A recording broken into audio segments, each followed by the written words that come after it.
Chadha. Sir thank you for giving me an opportunity to speak on this bill. Sir 22 lakh बच्चे, रोज 18 घंटे की मेहनत, एक 3 घंटे का एग्जाम, लेकिन एक कैमरा फोन, व्हाट्सएप पर एक मैसेज, टेलीग्राम पर एक पीडीएफ, रात 2 बजे पेपर लीक, सब खत्म, स्टूडेंट की सारी मेहनत बर्बाद। Therefore, sir, I rise today to speak wholeheartedly in support of the students of India and to welcome the Public Examination Amendment Bill 2026. Sir paper leak जैसी सीरियस बीमारी का परमानेंट इलाज करना होगा।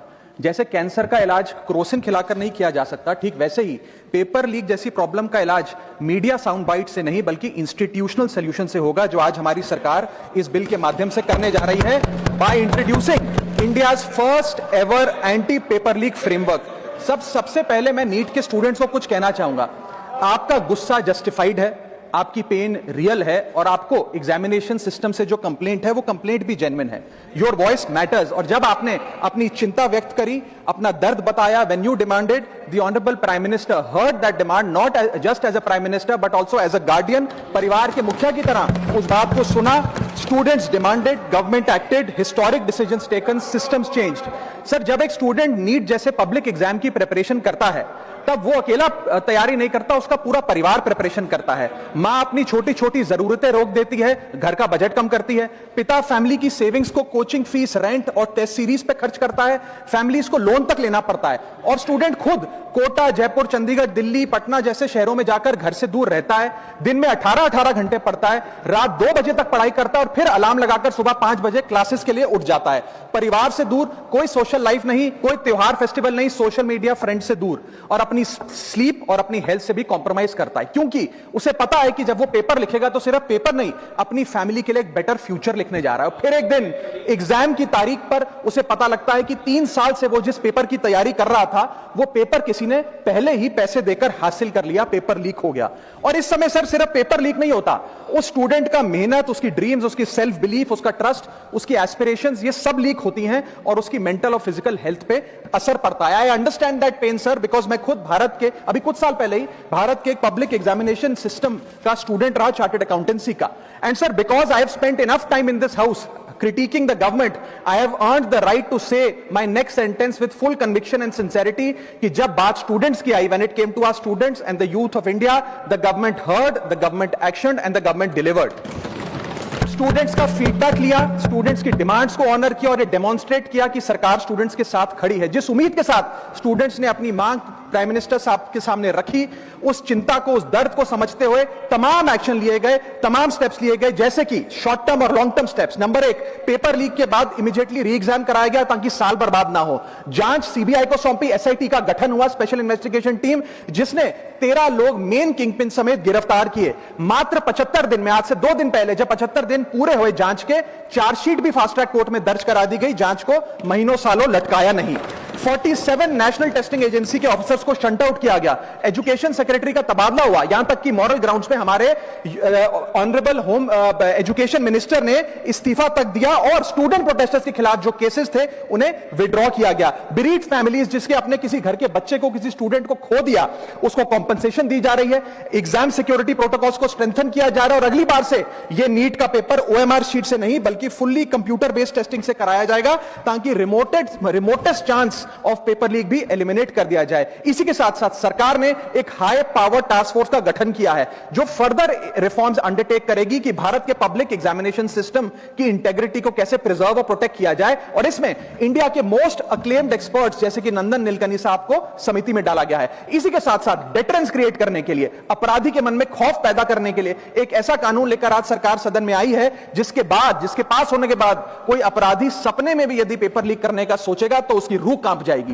पहली चीज, पेपर लीक को एक इंडिविजुअल द्वारा किया गया क्राइम नहीं बल्कि एक ऑर्गेनाइज्ड सिंडिकेट नेटवर्क द्वारा किए गए क्राइम के तौर पे ट्रीट किया जाएगा, जिसमें इनसाइडर हो, कोचिंग माफिया हो, लॉजिस्टिक वेंडर हो, प्रिंटिंग प्रेस हो, सॉल्वर गैंग हो, एग्जाम ऑफिशियल्स हो, सब पर कार्रवाई होगी। सबको दोषी करार देने के बाद, गिल्टी करार देने के बाद 10 साल तक की जेल होगी और 10 करोड़ रुपए तक का जुर्माना लिया जाएगा। सारे ऑफेंसेस को cognizable, non bailable, non compoundable बनाया गया। एक स्पेशल टास्क फोर्स का गठन किया गया कि अब कभी भी यदि पेपर लीक की संभावना भी भी उत्पन्न होती है तो यह स्पेशल टास्क फोर्स जांच करेगी और यह इन्वेस्टिगेशन सालों साल नहीं लटकाई जाएगी, 2 महीने के अंदर अंदर से इस इन्वेस्टिगेशन को कंप्लीट करना होगा। और इसी के साथ साथ फास्ट ट्रैक कोर्ट्स का गठन किया जो ये इंश्योर करेंगे कि इसमें स्पीडी ट्रायल हो, डे टू डे ट्रायल हो, स्पेशल पब्लिक प्रोसिक्यूटर होगा, 3 महीने में पनिशमेंट सुनाई जाएगी। सर मैं बता दूं हमारे देश में fast track courts heinous crimes के लिए बने हैं, जैसे कि क्राइम्स अगेंस्ट वुमेन, रेप और पॉस्को जैसे अपराध के लिए। आज हमने पेपर लीक को उस हिनियस क्राइम्स की कैटेगरी में ला खड़ा किया है सर। इसी के साथ साथ सर इंस्टीट्यूशनल और systematic reforms will demonstrate zero tolerance towards paper leak, और इससे भारत की इंडियन पब्लिक एग्जामिनेशन सिस्टम की इंटेग्रिटी को हम प्रिजर्व और प्रोटेक्ट कर पाएंगे। ये सब इसलिए हुआ because sir there is nothing more important than the students and their future.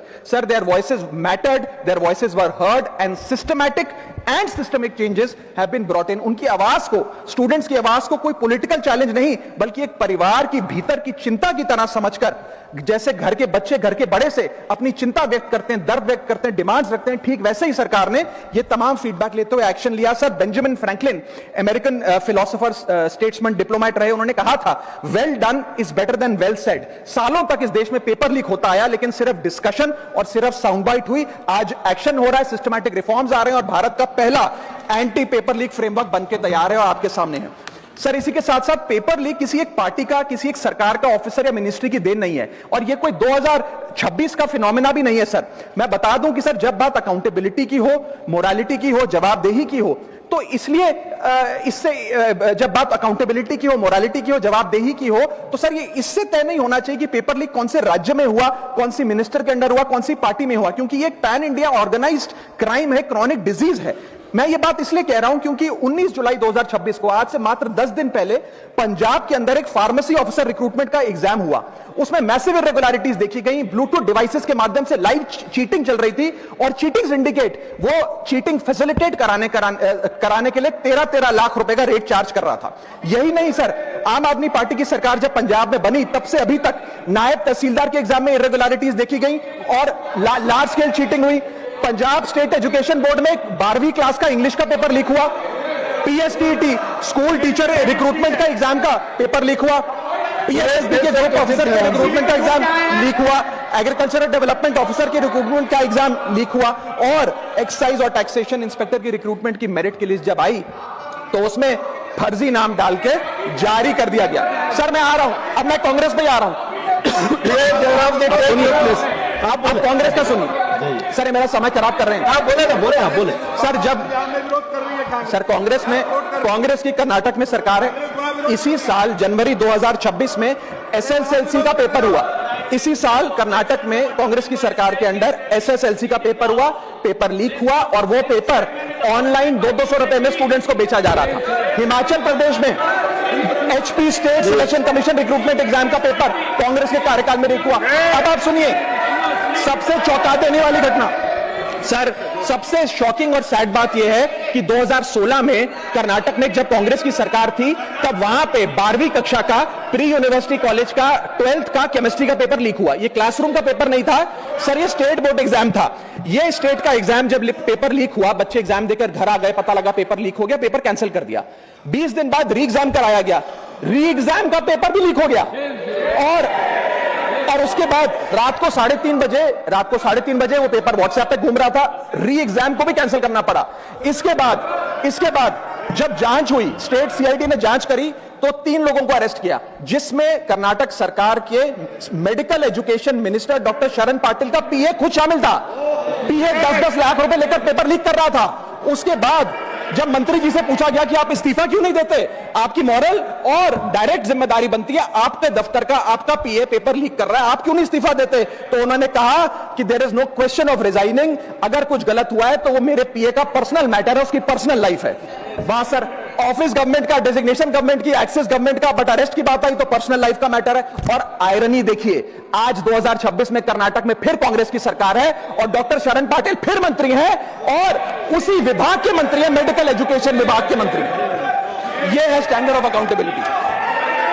Sir सुन लो, उसी के साथ साथ 2004 से 2014 के बीच में जब यूपीए की सरकार थी तो कांग्रेस के कार्यकाल में दर्जनों एग्जाम्पल हैं, डॉक्यूमेंटेड एग्जाम्पल हैं पेपर लीक के सर, जिसमें मुख्य तौर पर AIIMS post graduate medical entrance exam 2006 में लीक हुआ, रेलवे रिक्रूटमेंट बोर्ड का एग्जाम 2009 का लीक हुआ, all India engineering entrance exam 2011 UPA के कार्यकाल में लीक हुआ और SSC combined graduate level exam 2013 leak हुआ।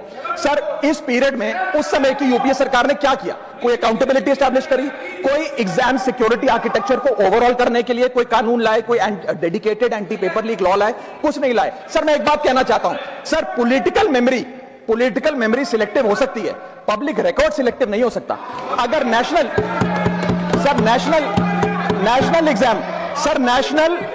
एग्जाम का पेपर लीक अगर नेशनल क्राइसिस है, जो कि है, तो सर ऑपोजिशन रूल्ड स्टेट का पेपर लीक एक लोकल इंसिडेंट कैसे हो सकता है? सर, स्टूडेंट में तो फर्क नहीं होता। अगर नीट के स्टूडेंट्स का पेन जेन्युइन है, जो कि जेन्युइन है, तो सर पंजाब के फार्मेसी एग्जाम के स्टूडेंट्स का और कर्नाटक के एसएलसी एग्जाम के स्टूडेंट्स का पेन भी जेन्युइन है। स्टूडेंट का पेन पार्टी देखकर चेंज नहीं होता और ठीक उसी तरह रिफॉर्म और अकाउंटेबिलिटी भी पार्टी देखकर चेंज नहीं हो सकती। सर, अब मैं स्टूडेंट्स के बारे में कुछ कहना चाहता हूं। सर, देयर वॉइस मैटर्स, उनकी मांगे जायज हैं। सर, स्टूडेंट्स द्वारा प्रोटेस्ट करना, सवाल पूछना, डिमांड रेस करना, कोर्ट जाना, पीसफुल मार्च निकालना, ये सब उनका संवैधानिक अधिकार है और ये करना भी चाहिए। लेकिन सर, स्टूडेंट का प्रोटेस्ट स्टूडेंट का रहे, किसी पॉलिटिकल पार्टी की रैली ना बन जाए, वे अपना माइक किसी को आउटसोर्स ना करे, क्योंकि सर स्टूडेंट की लड़ाई तो एग्जाम सिस्टम को सिक्योर बनाने की है, नेताओं की लड़ाई अपनी सोशल मीडिया रीच बढ़ाने की है।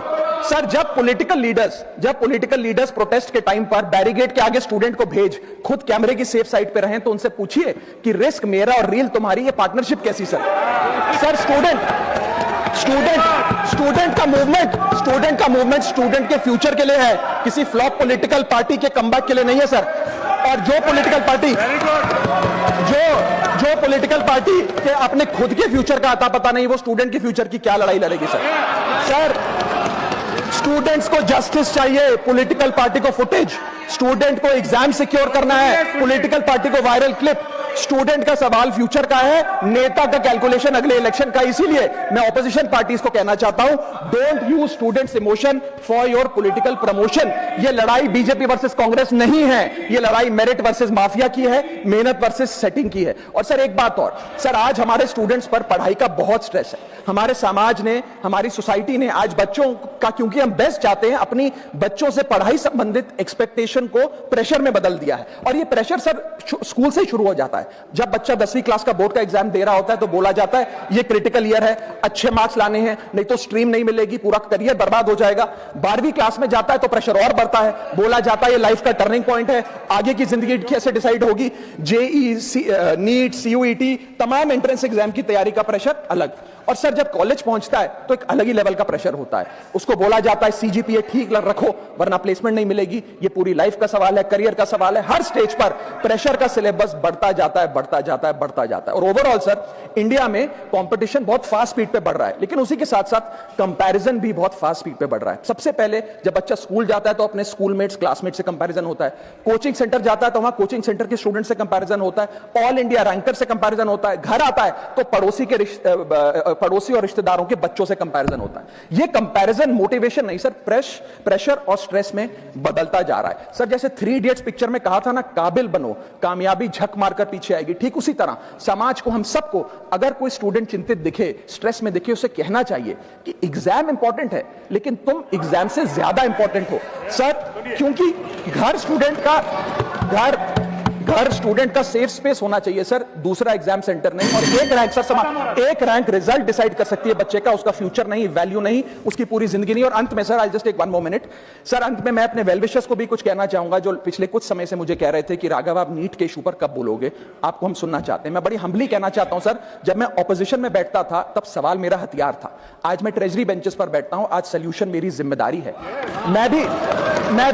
मैं भी रोज कैमरे के सामने आकर साउंड बाइट दे सकता था, लेकिन मुझे हेडलाइन नहीं सर, मुझे आउटकम चाहिए। और जब मैं जब मैं ऑपोजिशन में था तब मेरा काम इशू रेस करना और सवाल उठाना था, और पूरा सदन और आप जानते हैं मैंने वो काम पूरी ईमानदारी से किया। लेकिन आज मेरा रोल कैमरा के सामने अटेंडेंस लगाने का नहीं है, मेरा role is my focus is to fix the system. इसीलिए मैंने अपने आप से एक वादा किया, I made a promise to myself कि मैं इस मुद्दे पर पार्लियामेंट में बोलूंगा, और उस दिन बोलूंगा जिस दिन हम प्रॉब्लम सॉल्व कर रहे होंगे, सोल्यूशन लेकर आएंगे, when the system is getting fixed. And today is that historic day when the system is getting fixed. और सर, बिकॉज आज जो रिफॉर्म्स हम लेकर आए हैं, जो सरकार सदन में लेकर आई है, वो इतने जरूरी हैं क्योंकि इन रिफॉर्म से सिस्टम और मजबूत होगा, पेपर और सिक्योर होगा, एग्जाम फेयर होगा, मेरिट का सम्मान होगा, माफिया जेल में होगा, सरकार पहरेदार होगी, कार्रवाई दमदार होगी, स्टूडेंट्स की जीत होगी, माफिया की हार होगी। जय हिंद। श्रीमान जोश के मनी